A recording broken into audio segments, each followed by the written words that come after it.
Karaniwan ng bahay ay sumisimbolo bilang tahanan ng pamilya. Dito nagsasama-sama ang bawat miyembro ng pamilya. Kaya naman karamihan sa mga tao ay nag-i-invest talaga ng malaki para maging komportable ang mga taong titira. Pero lingid sa iyong kaalaman ay may mga bahay sa mundo na hindi lang ginawa para tirahan. Sa halip ginawa sila para mabuhay laban sa panahon. Halimbawa, may mga bahay na hindi tinatabla ng basta-bastang baha. May mga bahay din na kayang tiisin ng lindol, bagyo, init at sobrang lamig. At may mga bahay din na lumulutang kapag tumataas ang tubig. May mga bahay pa nga na literal na nakabaon sa loob ng bundok at marami pang iba sa makatuwid. Habang karamihan sa modernong bahay ay unti-unting nasisira paglipas ng panahon, may ilang structures sa mundo na ginawa para tumagal ng napakahabang panahon. Kaya naman sa video na ito, titingnan natin ang ilan sa pinakakakaiba at pinakamatitibay na bahay sa mundo. Pero bago natin simulan ng talakayan, ay hihingi lang sana ako sa iyo ng isang like at pakisubscribe na rin ang ating channel. Napakalaking tulong na nito sa aming mga content creator. Kaya naman simulan na natin. Number 10. Floating houses that rise during floods. Sa karamihan ng bansa, kapag bumabaha, ang ginagawa nila ay gumawa ng mas mataas na pader at mas matitibay na flood barriers. Pero sa Netherlands, iba ang naging ideya nila. Imbis na labanan ng tubig, gumawa sila ng bahay na kayang sumabay dito. Sa isang village malapit sa River Maas, may mga bahay na mukhang normal lang sa unang tingin. Pero kapag dumating ang malaking baha, doon lumalabas ang totoong design nito. Unti-unting umaangat ang buong bahay habang tumataas ang tubig, parang bangka. Ayon sa mga ulat tungkol sa Dutch flood control projects, ginawa ang mga bahay na ito bilang paghahanda sa mas malalakas na baha na dulot ng climate change. Dahil malaking bahagi ng Netherlands ay mababa sa sea level, matagal na silang may problema sa flooding, kaya gumawa sila ng bahay na hindi madaling masira kahit bahain. Ang pinakasekreto nito ay nasa pundasyon. May malaking hollow concrete box sa ilalim ng bahay. Kapag normal ang panahon, nakatayo lang ito sa lupa gaya ng ordinaryong bahay. Pero kapag pumasok ang tubig baha, napupuno ng tubig ang espasyo sa ilalim. Kaya naman doon nagsisimulang lumutang ang buong structure. May malalaking bakal ding poste sa gilid na nagsisilbing guide para hindi matangay o tumagilid ang bahay. Kaya kahit lumulutang ito, stable pa rin. Ang mas nakakabilib, automatic ang buong system. Walang button, walang machine, walang kailangang tao para paandarin. Kusang umaangat ang bahay depende sa level ng tubig. Pati mga linya ng tubig, kuryente at sewage system ay flexible para hindi maputol habang tumataas ang bahay. At kahit advanced ang concept nito, simple lang talaga ang design. Concrete, bakal at kahoy lang ang pangunahing materyales.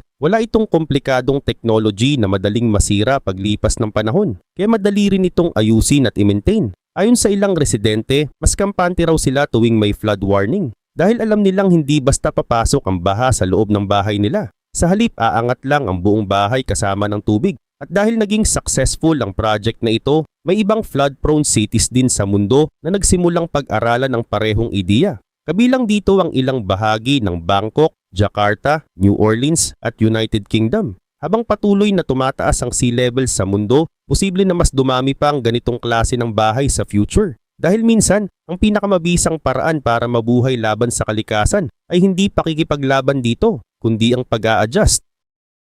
Number 9. Homes made from old tires and trash. Sa disyerto ng New Mexico sa Amerika, may mga bahay na sobrang kakaiba ng itsura. Parang hindi ordinaryong bahay. Pero ang mas nakakagulat, marami sa mga ito ay dekada nang nakatayo at ginagamit pa rin hanggang ngayon. Ang tawag sa mga ito ay earthships. Nagsimula ang idea na ito noong 1970s sa tulong ng architect na si Michael Reynolds. Gusto niyang gumawa ng bahay na kayang mabuhay kahit malayo sa syudad. Yung tipong kahit mawala ng tubig o kuryente, pwede pa ring tirahan. At isa sa pinakakakaibang parte nito ay ang materialis na ginagamit. Maraming pader ng earthship ay gawa sa lumang gulong ng sasakyan na pinupuno ng siksik na lupa. Kapag pinatigas na ito, sobrang tibay ng nagiging pader, halos parang bato. Pagkatapos tinatakpan ito ng plaster o concrete para maging mas solid at mas protektado laban sa init at ulan. Makakapal ang pader ng earthship at malaking tulong iyon para kontrolin ang temperature sa loob. Sa umaga, iniipon ng pader ang init mula sa araw. Pagdating ng gabi, dahan-dahan nitong nilalabas ang init. Kaya kahit sobrang init sa disyerto, malamig naman dito sa gabi, nananatiling komportable ang loob ng bahay. Hindi rin gaanong kailangan ng aircon o heater. May sarili din silang sistema para sa tubig. Ang bubong ay design para sumahod ng ulan. Pagkatapos iniipon at nililinis ang tubig para magamit sa pag-inom, paliligo at iba pang pangangailangan. Pati ginamit ng tubig mula sa lababo at shower, nire-recycle pa para pandilig ng halaman. Marami rin sa mga earthship ang gumagamit ng solar panels para gumawa ng sariling kuryente. Kaya kahit nasa gitna ka ng disyerto, posible pa ring magkaroon ng functioning home. Pero hindi lang pagiging eco-friendly ang dahilan kung bakit espesyal ang mga bahay na ito. Matitibay din sila laban sa sunog, anay at pagkabulok. Dahil karamihan sa materyales nito ay lupa, concrete, bakal at iba pang matitibay na materials. Hindi madaling sirain ng panahon. At dahil simple lang ang design, madali rin itong ayusin kahit lumipas pa ang maraming taon. Hanggang ngayon marami pa ring original earthships mula 1970s ang nakatayo pa rin. At iyon ang pinaka-importanting punto ng concept na ito. Hindi kailangang sobrang mahal o sobrang high-tech ang bahay para tumagal ng napakahabang panahon. Minsan, mas tumitibay ang isang bahay kapag marunong itong makisama sa kalikasan. Number 8. The house hidden inside a hill. Sa Wales, may isang bahay na halos hindi mo mapapansin kahit nasa harap mo na. Dahil imbis na nakatayo sa ibabaw ng lupa, itinago mismo ito sa gilid ng burol. Sa unang tingin, mukha lang itong ordinaryong damuhan. Parang maliit na bahagi lang ng bundok. Pero sa ilalim ng berdeng burol na yon, may modernong bahay na ginawa para tumagal ng napakahabang panahon.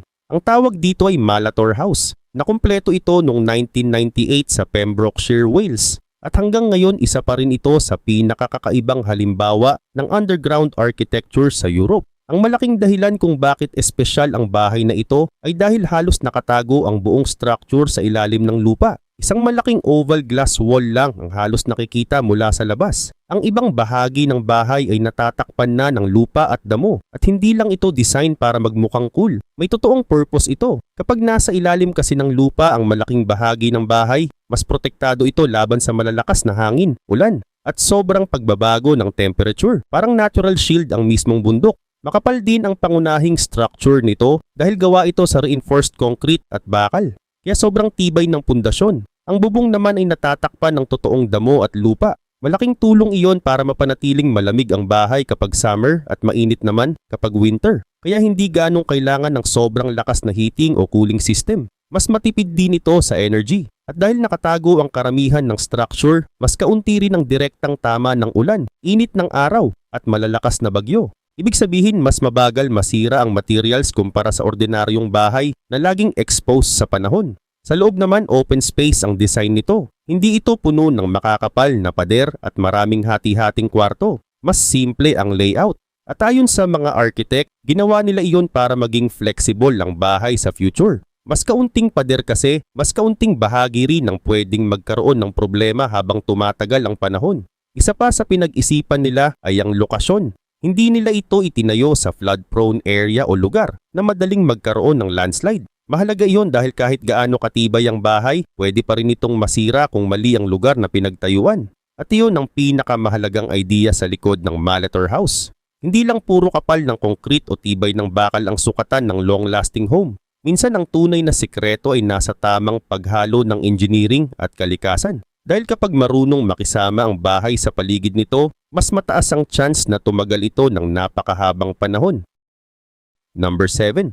The Mountain House Almost Nobody Can See. Sa Switzerland, may isang bahay na halos invisible mula sa malayo. Dahil nakabaon mismo ito sa gilid ng bundok. Ang tawag dito ay Villa Vals. At sa unang tingin, parang walang bahay sa lugar. Isang malaking bilog na bintana lang ang mapapansin mo sa gilid ng bundok. Pero sa likod ng bilog na yon, may buong bahay na nakatago sa loob ng lupa at bato. Ginawa ang bahay na ito noong 2009 malapit sa village ng Vals sa Switzerland. At ang pangunahing goal ng mga architect ay simple lang. Gumawa ng bahay na matibay, tahimik at halos hindi sumisira sa natural na itsura ng bundok. Kaya imbis na magtayo ng malaking structure sa ibabaw ng lupa, hinukay nila mismo ang gilid ng bundok para doon ilagay ang bahay. Malaking advantage iyon. Dahil ang makapal na bato at lupa sa paligid ay nagsisilbing natural protection laban sa malamig na panahon, malalakas na hangin at sobrang pagbabago ng temperature. Parang natural armor ang mismong bundok. Concrete ang pangunahing materyales sa loob ng structure para maging matibay ang shell ng bahay.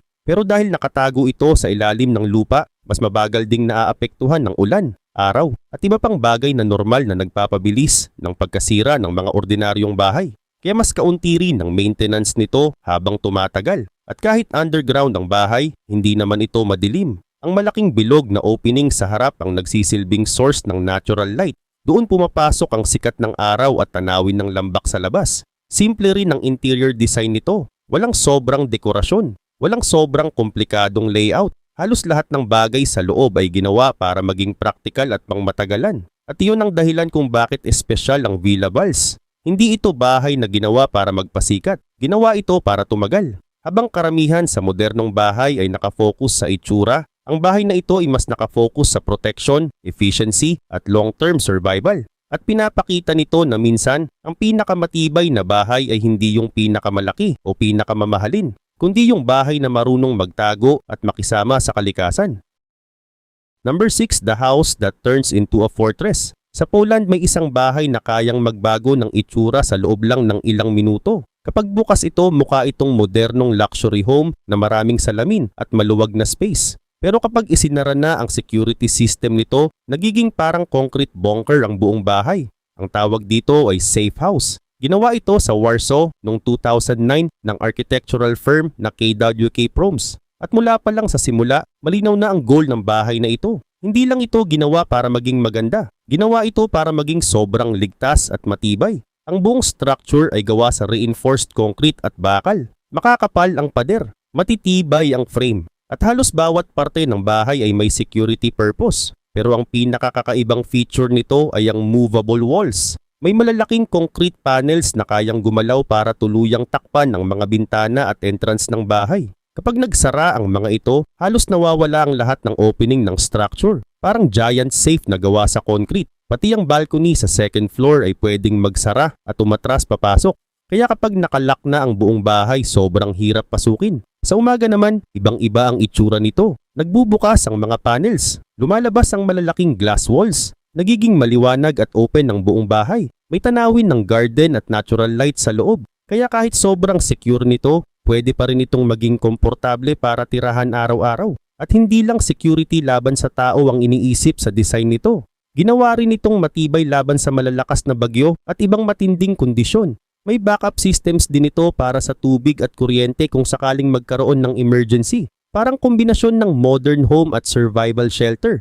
Pero ang mas interesting dito, hindi naman ito itinayo sa war zone o delikadong lugar. Nasa tahimik itong bahagi ng Warsaw. Ipinapakita lang nito kung paano nagbago ang pag-iisip ng ilang architect pagdating sa modern housing. Habang dumarami ang concerns tungkol sa disasters, security at uncertainty sa mundo, may mga bahay na ngayon na hindi lang ginawa para maging maganda. Ginawa rin sila para manatiling buhay kahit sa matinding sitwasyon. At yun mismo ang idea sa likod ng safe house. Isang bahay na pwedeng maging normal sa araw at pwedeng maging fortress sa loob lang ng ilang segundo.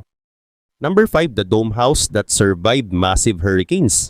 Sa Florida may isang bahay na ilang beses nang hinarap ang malalakas na hurricane pero nanatili pa ring nakatayo. Ang tawag dito ay dome home. At sa loob ng maraming taon, naging isa ito sa pinakasikat na halimbawa ng hurricane-resistant house sa Amerika. Itinayo ito noong 1982 sa Pensacola Beach ni Bob Lee. Mula pa lang sa umpisa, alam na niyang delikado ang lugar dahil madalas tamaan ng malalakas na bagyo ang coastal areas ng Florida. Kaya imbes na gumawa ng ordinaryong bahay, gumawa siya ng structure na kayang harapin ang matinding hangin at storm surge. At iyon ang dahilan kung bakit bilog ang design nito. Hindi lang ito para kakaiba ang itsura. May engineering purpose talaga ang dome shape. Kapag kasi malakas ang hangin, mas madaling dumulas ang airflow sa bilog na structure kumpara sa flat walls at matutulis na kanto. Ibig sabihin mas kaunting pressure ang direktang tumatama sa bahay. Mas mababa ang chance na mabasag o matuklap ang structure habang may hurricane. Mataas din ang pundasyon nito para makatulong laban sa storm surge o pagtaas ng tubig dagat habang may bagyo. Concrete at matitibay na materials ang pangunahing ginamit sa bahay. Makakapal ang pader at hindi ito gumagamit ng typical roof design na madaling liparin ng malakas na hangin. Sa loob ng maraming taon, nakaligtas ang dome home sa ilang malalakas na hurricanes, kabilang ang Hurricane Ivan noong 2004 at Hurricane Dennis noong 2005. Habang maraming bahay sa paligid ang nasira, nanatiling nakatayo ang dome structure. At yun ang dahilan kung bakit naging sikat ito sa social media at documentaries. Sa mga satellite images, madalas itong makitang halos mag-isang nakatayo habang sira o nawawala na ang ibang structures sa paligid. Pero sa huli, hindi ang bahay mismo ang naging problema. Unti-unting kinakain ng dagat ang lupa sa paligid nito dahil sa coastal erosion at pagtaas ng tubig dagat. Dumating sa punto na halos nasa ilalim na ng tubig ang area sa paligid ng bahay at kalaunan, iniwan din ang lugar. Pero kahit wala na ito ngayon, naging mahalagang example pa rin ang dome home sa mundo ng disaster-resistant architecture. Pinakita nito na minsan, hindi laki o sobrang mahal na materials ang pinakamahalaga para mabuhay ang isang bahay, kundi tamang shape, tamang engineering, at tamang pagplano laban sa kalikasan. Number 4, the giant stone house built like ancient ruins. Sa Massachusetts, Amerika, may isang bahay na parang galing sa sinaunang panahon. Kapag nakita mo ito, iisipin mong isa itong lumang templo o ancient fortress. Dahil imbes na ordinaryong hollow blocks o kahoy, puro malalaking bato ang ginamit sa buong structure. Ang tawag dito ay Bolton Stone House. At ang pinaka nakakagulat, halos wala itong ginamit na semento para pagdikitin ng mga bato. Ginawa ito ng engineer at sculptor na si David Bolton noong early 2000s. Ang goal niya ay simple pero sobrang hirap gawin. Gumawa ng bahay na kayang tumagal ng daan-daang taon, posibleng mas matagal pa. Kaya ang ginawa niya, gumamit siya ng malaking granite blocks na isa-isang hinubog at inayos ng sobrang eksakto, parang giant puzzle. Kapag nailagay na ang isang bato, ang bigat mismo nito ang tumutulong para manatiling stable ang buong structure. Halos kapareho ito ng technique na ginamit sa ilang sinaunang stone structures sa Peru at iba pang ancient civilizations. At iyon ang dahilan kung bakit sobrang tibay ng bahay. Makakapal din ang pader nito. Sa ilang parte mahigit 2 feet ang kapal. Dahil bato ang pangunahing materyales, hindi ito basta nasusunog. Hindi rin ito madaling kainin ng anay. At hindi rin basta nabubulok gaya ng kahoy. Pati bubong nito ay bato rin, hindi ordinaryong yero o shingles. May espesyal na drainage system sa ilalim para hindi maipon ng tubig ulan. Halos bawat parte ng bahay ay ginawa para tumagal ng napakahabang panahon. Pero kahit parang ancient structure ang labas nito, modern home pa rin ito sa loob. May kitchen, may bedrooms, may bathrooms, at may living spaces din gaya ng ordinaryong bahay. May sarili rin itong solar power system at geothermal heating para mas matipid sa energy. At isa pa sa pinag-isipan ni Bolton ay ang maintenance. Ang mga electrical at plumbing systems ay inilagay sa paraang madaling ayusin nang hindi kailangang gibain ng structure. Kaya kahit lumipas ang maraming taon, pwede pa rin itong i-repair nang hindi nasisira ang pangunahing pundasyon. At yun ang pinaka-interesting sa bahay na ito. Habang karamihan sa modern homes ngayon ay umaasa sa maraming synthetic materials at mass-produced parts, ang Bolton Stone House ay bumalik sa mas simpleng paraan ng construction, bato, bigat at tamang engineering. At ayon sa ilang architect at engineers, yun din ang dahilan kung bakit maraming ancient structures sa mundo ang nakatayo pa rin hanggang ngayon. Dahil minsan, ang pinakasimpleng paraan ang pinakamatagal masira.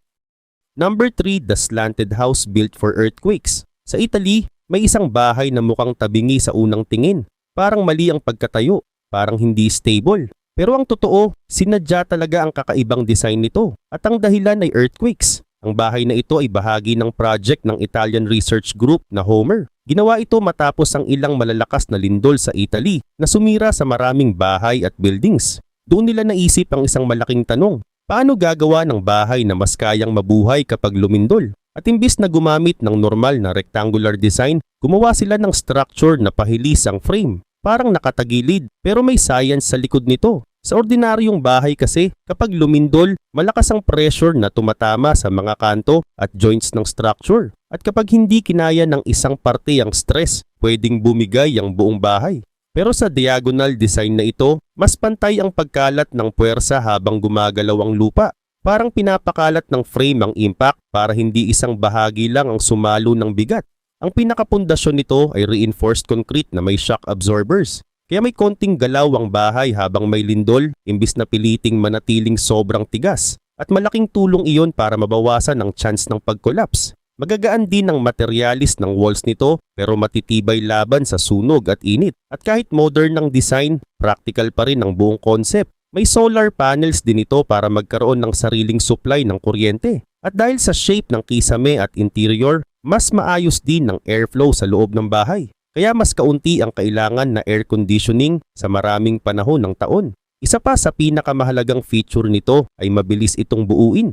Prefabricated kasi ang maraming parts nito. Ibig sabihin pwedeng dalhin ng mga bahagi sa disaster areas at buuin sa loob lang ng ilang araw gamit ang cranes at basic tools. At malaking bagay iyon sa mga lugar na sinalanta ng lindol dahil madalas taon nang hinihintay bago magkaroon ng permanent housing ng mga tao. Pero ang goal ng Homer Project ay gumawa ng bahay na hindi lang temporary shelter, kundi bahay na pwedeng tumagal ng maraming generation. At yun ang pinakamahalagang idea sa likod ng design na ito. Hindi sapat na maganda lang ang bahay. Kailangan handa rin ito sa mga disaster na pwedeng mangyari anumang oras. At minsan, ang kakaibang design na mukhang mali sa unang tingin ang siya palang pinakamatalinong engineering solution. Number 2, the underground village hidden inside a mountain. Sa southern Spain, may isang komunidad kung saan maraming tao ang literal na nakatira sa loob ng bundok. Hindi ito tourist attraction lang. Totoong mga bahay ito na ginagamit pa rin hanggang ngayon. At ang mas nakakagulat, ang ilan sa mga ito ay daan-daang taon nang nakatayo. Ang lugar na ito ay nasa Guadix, Andalusia. Kilala ito sa libu-libong cave houses na hinukay direkta sa malalambot na burol ng lugar. Sa unang tingin parang ordinaryong village lang. May mga pintuan, may mga bintana, may mga kalsada. Pero kapag pumasok ka sa loob, doon mo marirealize na ang malaking bahagi ng bahay ay nasa ilalim mismo ng lupa. Ayon sa mga history records sa Spain, matagal nang ginagamit ang ganitong klase ng tirahan sa rehiyong ito. At habang lumipas ang panahon, unti-unti ring lumawak ang mga bahay habang naghuhukay pa ng dagdag na kwarto ang mga pamilya sa loob ng bundok. At kahit sobrang luma ng concept na ito, isa pa rin ito sa pinaka-practical na housing designs hanggang ngayon. Dahil ang lupa mismo ang nagsisilbing natural insulation. Kapag sobrang init sa labas, malamig sa loob. Kapag malamig naman ang panahon, nananatiling komportable ang temperature sa loob ng cave house. Kaya sa maraming bahay dito, halos hindi na kailangan ng air conditioning o malaking heating system. At dahil nasa ilalim ng lupa ang malaking bahagi ng structure, mas protektado rin ito laban sa malalakas na hangin, wildfire at matinding init ng araw. Wala ring ordinaryong bubong na pwedeng liparin ng bagyo. Isa pa sa pinakamahalagang dahilan kung bakit tumatagal ang mga bahay na ito ay dahil kakaunti lang ang kahoy sa structure. Ibig sabihin, mas mababa ang chance ng anay, pagkabulok o sunog.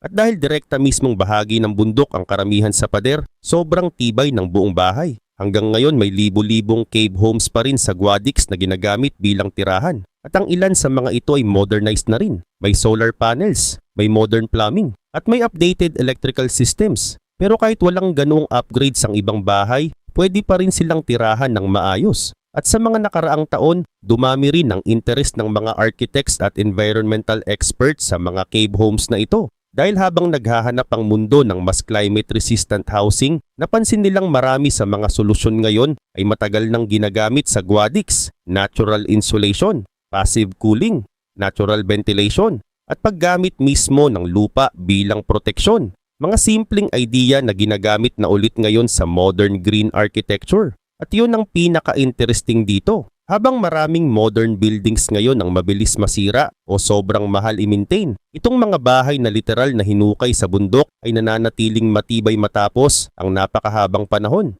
Minsan, ang mga lumang paraan pala ang pinaka-epektibo. Number 1, the house built between giant rocks. Sa Portugal may isang bahay na parang hindi ginawa ng tao. Kapag nakita mo ito mula sa malayo, mukha lang itong grupo ng malalaking bato sa gitna ng burol. Pero kapag lumapit ka, makikita mo ang mga bintana, pintuan at bubong na nakasingit mismo sa pagitan ng higanting bato. Ang tawag dito ay Casa do Penedo o mas kilala bilang The Stone House. Ginawa ito noong 1974 bilang simpleng vacation house ng isang pamilya. Pero kalaunan, naging isa ito sa pinakasikat na kakaibang bahay sa Europe. At ang pinaka-special dito, 4 na malalaking granite boulders mismo ang ginamit bilang pangunahing bahagi ng structure. Imbes na alisin ang mga bato, isinama mismo sila sa design ng bahay. 2 bato ang nagsisilbing gilid ng bahay. Ang isa naman ay bahagi ng likod at ang isa pa ay bahagi mismo ng bubong. At malaking bagay iyon dahil sobrang tibay ng granite. Isa ito sa pinakamatitigas at pinakamatibay na klase ng bato sa mundo. Hindi ito madaling masunog, hindi nabubulok, at hindi basta naapektuhan ng ulan at init. Kaya malaking tulong ito para tumagal ng napakahabang panahon ng bahay. Ang ibang bahagi naman ng pader ay gawa rin sa lokal na bato at concrete. Simple lang ang design nito. Walang high-tech systems, walang komplikadong technology. At yun mismo ang isa sa dahilan kung bakit matibay ito. Dahil mas kaunti ang systems, mas kaunti rin ang pwedeng masira habang tumatagal ang panahon. Wala rin itong original plumbing at electrical systems noong una itong ginawa. kaya walang mga tubo o wiring na madaling magkaroon ng problema. Sa loob naman simple lang din ang setup, may fireplace, may wooden benches at basic na gamit lang. Pero sapat yun para maging komportableng tirahan. At habang maraming modern homes ngayon ang umaasa sa advanced technology, ang Casa do Penedo ay kabaligtaran. Ang pangunahing lakas nito ay bigat, simpleng engineering at paggamit sa natural na anyo ng lugar. Parang pinaghalo ang bahay at bundok. At yun ang dahilan kung bakit sobrang unique nito. Hindi nito sinusubukang kontrolin ng kalikasan. Nakikisama lang ito rito. At posibleng yun din ang dahilan kung bakit kaya nitong manatiling nakatayo ng napakahabang panahon.